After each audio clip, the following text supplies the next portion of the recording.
Charles Borromeo, Saint Charles, Saint Charles, Saint Charles, glorious victory on earth.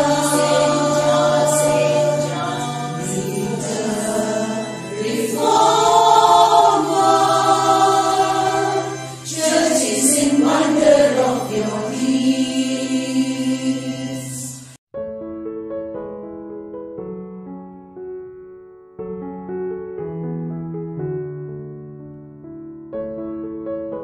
Down through the centuries, our Mother Church had witnessed innumerable leaders, holy people and saints. Not all of them are remembered fondly by the people of today. It's only a few who make the lasting impact on the lives of the people even after many years. One such person who is fondly remembered by the people even today is none other than Saint Charles. Come, let us now reflect together on Saint Charles, the zealous pastor. Truly, no doubt, Saint Charles was a caring and zealous pastor.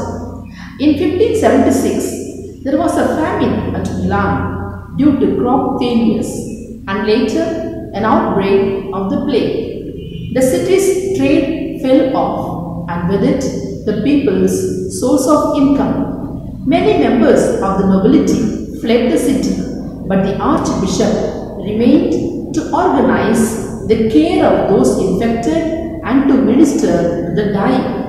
Whatsoever you do to the least of the people, that you did unto me. Saint Charles lived this word of God by giving away much of his wealth to the hungry and care for the sick in Milan. As can be seen, Saint Charles lived during difficult times of the church. The widespread of his pastoral work afforded him an opportunity of extending beyond the confines of the diocese. Wherever he went, he was received cordially because he possessed the secret of awakening consciences and rekindling the Christian life among people.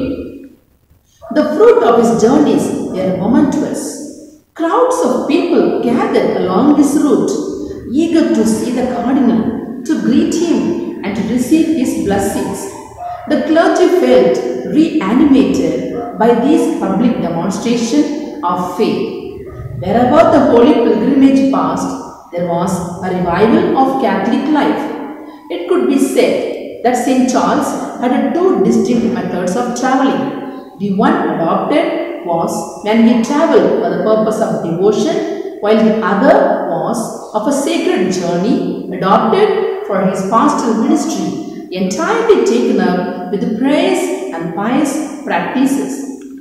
Even today, there are parishes in Milan and in northern Italy where St. Charles is remembered in one way or another, and his name is invoked and blessed by the lips and hearts of the faithful. Innumerable are the churches, the oratories, the altars and societies dedicated to his honor and called after his name. We too are proud to be called Sisters of St. Charles Borromeo. The faith and the spirit of St. Charles were truly a sweet odor that drew all to him and penetrated them. Though he is no more physically, those regions where his zeal was spread are still perfumed with the odor of holiness. He had a great love for the people and an ardent zeal for their salvation. He burned with a passion to see his brother bishops, his priests and his people follow Jesus Christ and become holy.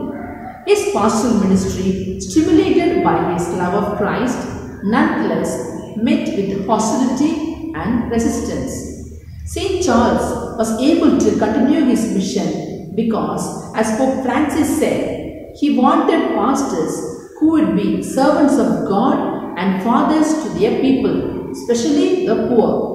Like St. Charles, are we zealous in extending our pastoral care to the poor and the marginalized?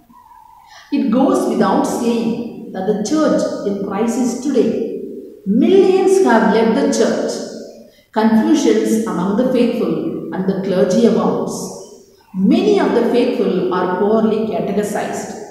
The example of St. Charles, if can be revisited, new reformers can rise up and do make a lasting difference. Changes for the better may come slowly, but they eventually will come.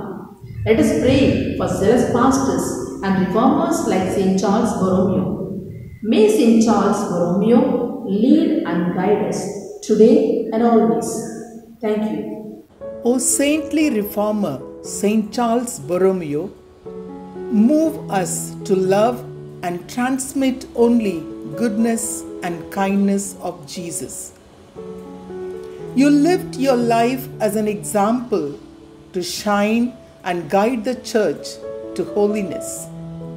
Father, keep alive in your people the spirit which filled St. Charles Borromeo.